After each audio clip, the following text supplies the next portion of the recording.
Hi! In front of me is BLACKVIEW Tab 12, and today I would like to show you how you can add audio or video file to text message.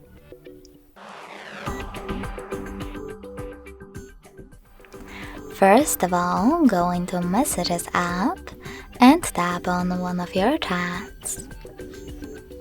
Then select this plus icon at the bottom left corner of this window.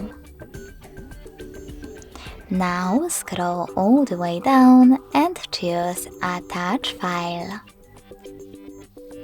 Then you can select them from here, tap on one of those apps or tap on those three lines at the top left corner to access one of your sources.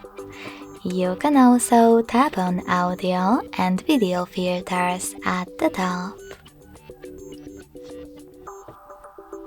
When you're ready, just hold your file that you wish to add, in my case this one, and tap on Select at the top right corner. So when I do that, as you can see, my audio file was successfully added.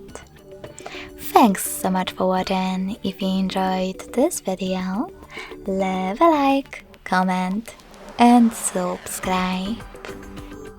Bye!